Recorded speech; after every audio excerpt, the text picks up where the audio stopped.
नमस्ते, मैं ईशा सक्सेना आप सभी का सर्च इंडिया न्यूज़ पर स्वागत करती हूं। और अब हमारे साथ केबीसी 13 की हिमानी बुंदेला मौजूद है। अब हम उनसे बात करेंगे और उनका अनुभव जानेंगे। हिमानी जी, आपका सर्च इंडिया न्यूज़ पर स्वागत है। सबसे पहले तो आपको बहुत बहुत बधाई, आप करोड़पति बन गई हैं। थैंक यू मैम, नमस्कार।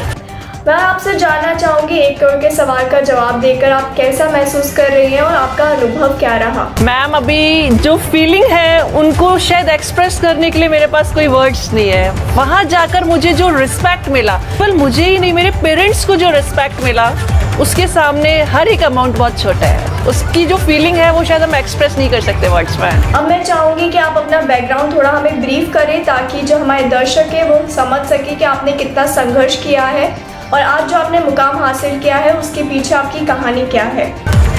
बेसिकली मेरा नेम तो आप लोग जान ही चुके हैं, हिमानी बुंदेला।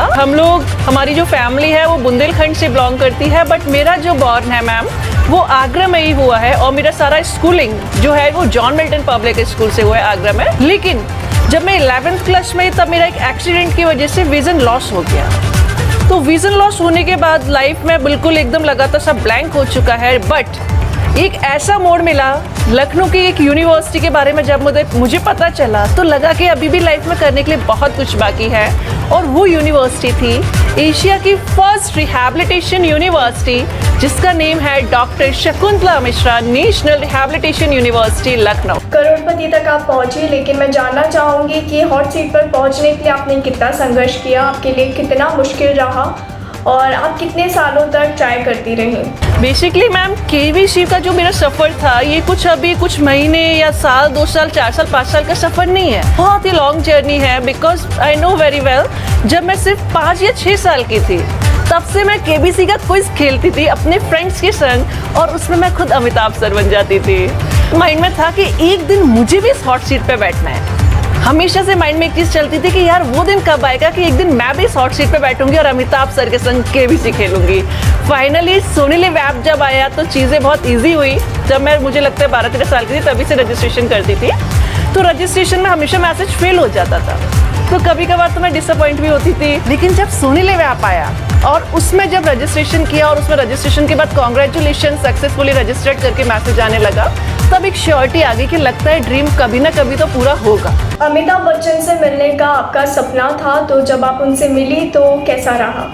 मैम ऑनेस्टली बताऊं, जब मैं फास्टेस्ट फिंगर फर्स्ट के लिए बैठी थी हॉल में, अमिताभ सर की जब एंट्री हुई, नमस्कार बोलते हुए, मैं सब कुछ भूल के सिर्फ ऑडियंस के संग हूटिंग कर रही थी और लग रहा था कि वाओ व्हाट अ ड्रीम। मतलब जो सपना देखा करते थे आज वो बिल्कुल फील हो रहा है। केबीसी में हर तरह के सवाल पूछे जाते हैं हिमानी जी, तो मैं जानना चाहूँगी कि आपने इसकी तैयारी कैसे की और किसने आपकी मदद की? बेसिकली मैम, जैसे मैंने आपको बताया कि मेरा जो जीके का इंटरेस्ट था बहुत पहले से बना हुआ था, लेकिन केबीसी में जैसे विजन लॉस होने के बाद मेरे सामने चैलेंज आया था स्टडी करने का।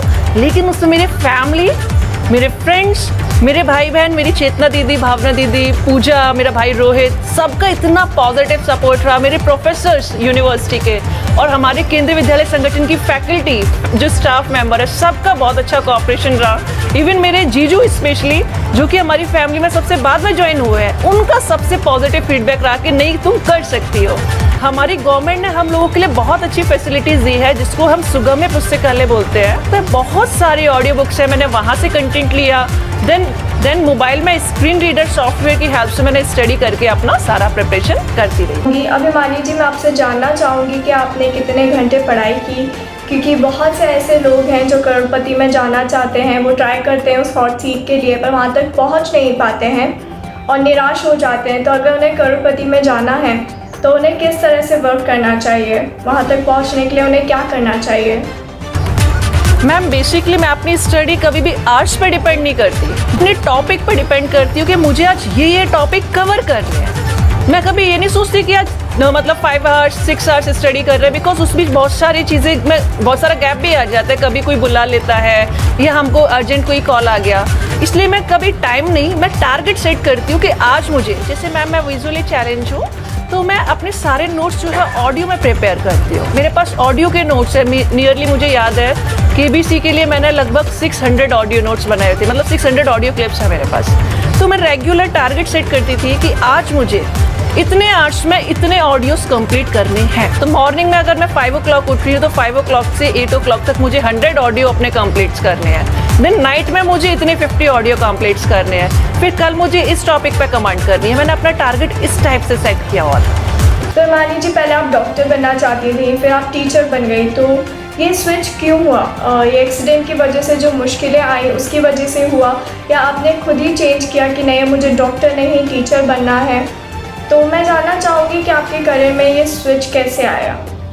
बेसिकली मैम मेरा डॉक्टर बनने का ही एम था, और वो भी आई स्पेशलिस्ट मैं बनना चाहती थी। लेकिन लाइफ में एक टर्नओवर आया जब मेरा एक्सीडेंट हुआ, और एक्सीडेंट में मेरा विजन लॉस हो गया। वो लाइफ का सबसे बड़ा टर्नओवर था, और वहीं से मेरा जो करियर था वो कम्प्लीटली चेंज हो गया। बिकॉज अब मैं वो डॉक्टर वाला चीज़ नहीं कर सकती थी। देन मुझे जो डीएड है, डिप्लोमा ऑफ एजुकेशन मैंने किया हुआ है आफ्टर 12th, मुझे उसके बारे में पता चला। देन मैंने सीटेट क्वालिफाई किया फर्स्ट अटैम्प्ट में। दिन 2017 में जब मेरा एज 21 था, तब मैंने केंद्र विद्यालय संगठन में as a primary teacher join किया। मुंबई तक पहुंचने का सफ़र तो हम आपसे जान चुके हैं हिमानी जी। अब मैं आपसे जानना चाहूँगी कि आपका ये सफ़र आगे कहाँ तक पहुँचा है? 1 करोड़ तो आप जीत चुके हैं, लेकिन इसके आगे का सफ़र कहाँ तक पहुँचा है अभी? मैं एक चीज़ क्लियर कर देती हूँ। एक्चुअली आप लोग प्रोमो में देख रहे हैं कि मैं 1 करोड़ से आगे आ गई। 1 करोड़ का मैंने क्वेश्चन अटेम्प्ट करने के बाद मैं 7 करोड़ पर हूँ। बट मैंने कितना अमाउंट जीता अभी वो कुछ क्लियर नहीं है। बिकॉज 1 करोड़ क्रॉस करने के बाद मेरे पास 7 करोड़ का रिस्क है। उसमें कुछ भी हो सकता है। मैं अटेम्प्ट कर सकती हूँ, गेम क्विट भी हो सकता है, या फिर मैं नीचे 20 बार भी आ सकती हूँ। तो ये सब जानने के लिए आपको देखना पड़ेगा 30 अगस्त जन्माष्टमी वाले दिन रात 9 बजे सोनी टीवी पर कौन बनेगा करोड़पति। अब हिमानी जी मैं आपसे जानना चाहूँगी कि आप 1 करोड़ रुपए तो जीत चुकी हैं, तो आप उन पैसों का इस्तेमाल कैसे करेंगी? क्योंकि जीवन तो बहुत बदल चुका है। अब एकदम से इतने सारे पैसे आना, तो आप उनका इस्तेमाल कैसे करेंगी? कहाँ यूज़ करने वाली हैं आप वो पैसे? बेसिकली मैम अमाउंट मेरे लिए मैटर नहीं करती। मेरे लिए मैटर करता है मेरे टारगेट्स, मेरे गोल्स जो मैंने डिसाइड किए हुए थे केबीसी में जाने से पहले से। एक्चुअल ऐसे नहीं है कि अभी केबीसी में अमाउंट मिल रहा है इसलिए मैं डिसाइड कर रही हूँ। नो, मेरे गोल पहले से ही क्लियर थे। बेसिकली मैंने जिस तरह से अपने स्कूल केंद्र विद्यालय नंबर 1 एयरफोर्स स्टेशन आगरा में एक इनिशिएटिव लिया है अवेयरनेस कैंपेन का। फर्स्ट ऑफ ऑल तो मेरा टारगेट है उस टाइप के अवेयरनेस कैंपेन में वर्कशॉप और वेबिनार के थ्रू पूरे कंट्री में एक बार करवाया जाए, जिससे अवेयरनेस और भी ज़्यादा हो। सेकेंडली मेरा टारगेट है एक इंक्लूसिव कोचिंग इस्टेब्लिश करने का। जिस तरह से हमारी कंट्री में एक इंक्लूसिव यूनिवर्सिटी है, ऐसी मैं एक इंक्लूसिव कॉम्पिटिटिव पर्पज से कोचिंग इस्टेब्लिश करना चाहती हूँ, जहाँ पर एक ही क्लास में एक ही छत के नीचे सब टाइप के डिफरेंट लेवल बच्चे एक साथ बैठकर पढ़ाई करेंगे, चाहे वो विजुअली चैलेंज हो, हियरिंग इम्पेयर्ड हो, या फिर ऑर्थोपेडिकली चैलेंज। सबको एक ही साथ उनके अकॉर्डिंग चीज़ों को अरेंज करके, जैसे कोई हियरिंग इम्पेयर्ड है तो उसके लिए मैंने प्लान किया मैं साइन लैंग्वेज इंटरप्रेटर लाऊंगी। कोई विजुअली चैलेंज है तो उनके लिए ऑडियो कंटेंट लेकर आएंगे। कोई हियरिंग, कोई ऑर्थोपेडिकली चैलेंज है तो उनके लिए रैम्प बनवाएंगे। तो कुछ इस टाइप का प्लानिंग मैंने किया हुआ है।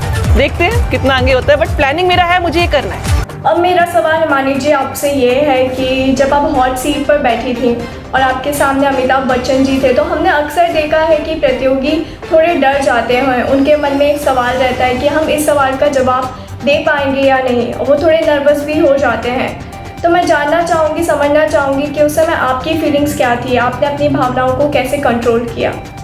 मैम मुझे लगता है ये सारी फीलिंग्स देखने के लिए ना आपको मेरा शो देखना होगा 30 अगस्त जन्माष्टमी वाले दिन। हाँ ये बात सही है, बाकी कंटेस्टेंट के संग ऐसा होता है, बहुत से लोग वहाँ जाके जैसे कुछ इमोशनल भी हो जाते हैं, लेकिन मुझे बहुत ज़्यादा एक्साइटमेंट थी क्योंकि हमेशा से मेरे माइंड में एक इमेज चलता था कि एक दिन आएगा मैं अमिताभ सर के साथ बैठी होंगी, तो उस दिन वो सब हो रहा था, तो मैं बहुत ही ज़्यादा एक्साइटेड। प्लस अमिताभ सर की जो वॉइस है ना, मेरे कॉन्फिडेंस लेवल को 100% बूस्टअप कर दिया था। मुझे ये नहीं लग रहा था कि मैं नर्वस हूँ, मुझे इससे मज़ा आ रहा था। हिमानी जी आपका बहुत बहुत शुक्रिया अपना समय निकालने के लिए और सर्च इंडिया न्यूज़ से बात करने के लिए। अगर आपको हमारे द्वारा दी गई हुई जानकारी पसंद आई है तो इस वीडियो को लाइक और शेयर करें और इस चैनल को सब्सक्राइब करें। धन्यवाद।